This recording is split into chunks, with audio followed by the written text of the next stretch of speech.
In today's video, we're going to take a look at the brand new eMTB from IBIS, the big enduro rig, the OSO. We'll go over some key features, geometry, and we'll give it a rating purely based on its specs. The IBIS OSO is finally here. In a video I did a while back, top 40 most anticipated eMTBs, I mentioned that I wanted to see IBIS create something that is out of the norm. And literally, they've created one of the most unique looking eMTBs that is out in the market. I'm pretty sure the first question anyone asks is why they designed the chainstay the way it is. Why did they go with an elevated chainstay instead of the regular rear triangle? And in my quest digging around for more information on the reason, I came across the Fanatic Bike interview with IBIS Cycle engineer Andy Jacques Mains. And in short, it is to keep the chainstay as short as possible to maintain the playfulness and the ability to climb. And they could not fit all that linkage into the rear triangle chainstay, so they had to go with the elevated chainstay, which is also where the DW link is driven directly into the upper link. Very outside of the box thinking. I applaud IBIS for putting lots of thought and engineering into this eMTB. There are some very cool features that IBIS put into the OSO, and we'll get into all of that in the next few segments. And I hope you guys can help this video by hitting that thumbs up and subscribing to the channel. The IBIS OSO is an enduro setup with the standard of 155 millimeters of travel in the rear and 170 millimeters of travel in the front. You can also choose to go bigger with an increase to the stroke of the rear shock to get 170 millimeters of travel and a dual crown fork up to 190 millimeters. It's 100% carbon, mixed wheel size on a small and medium, 27 in the rear, 29 in the front, and a full 29er wheel for a large and an extra large.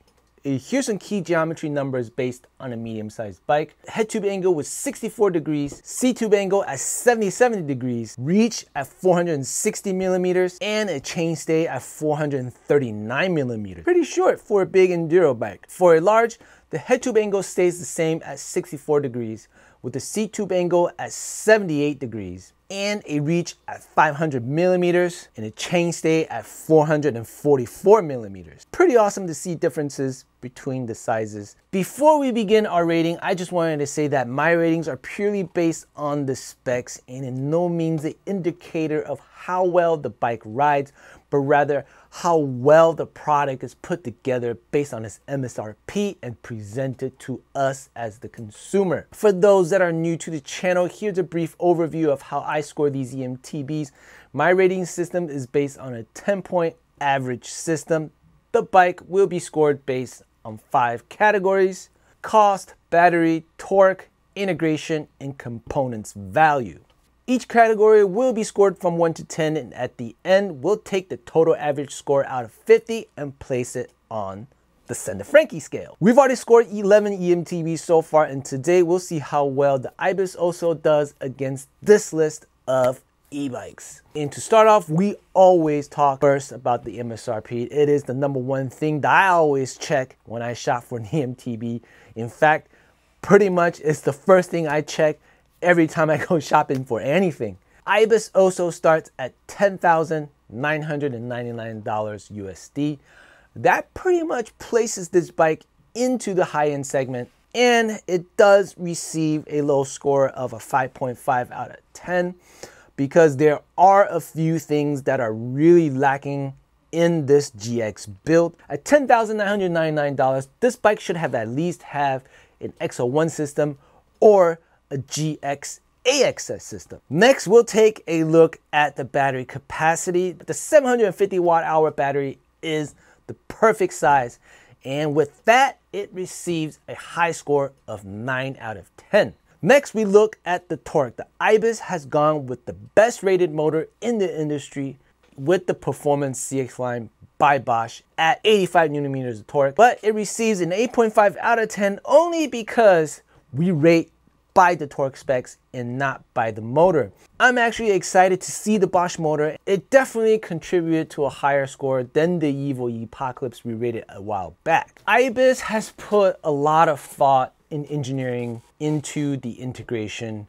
of the OSO. I really like the side loading battery on the down tube, the rear mud guards, the integrated lights, also the ability to turn this bike into a downhill machine. The smart system by Bosch is an awesome one. I just don't like the bulky controls. I know Bosch has made those improvements for 2023, so a solid 8 out of 10 for the category of integration. Next, we look at the category of components value. The way I rate this category is by assessing and assigning points into 4 specific component categories: the fork, shock, drivetrain, and the brakes. If any of these components in these categories do not hold the value, we assign a point. So the higher the amount of points, the lower the amount of overall average. But in this instance, we are going to add one extra category, which is the wheel, and you'll see why. For the fork, IBIS spec the Fox 38 Performance Series, and I have to say,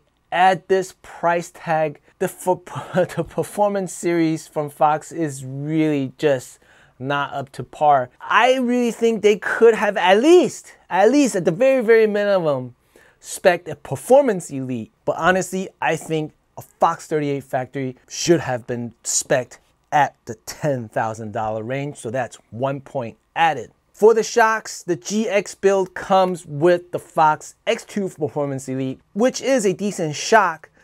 Not much difference between a factory and a Performance Elite other than the Kashima coating.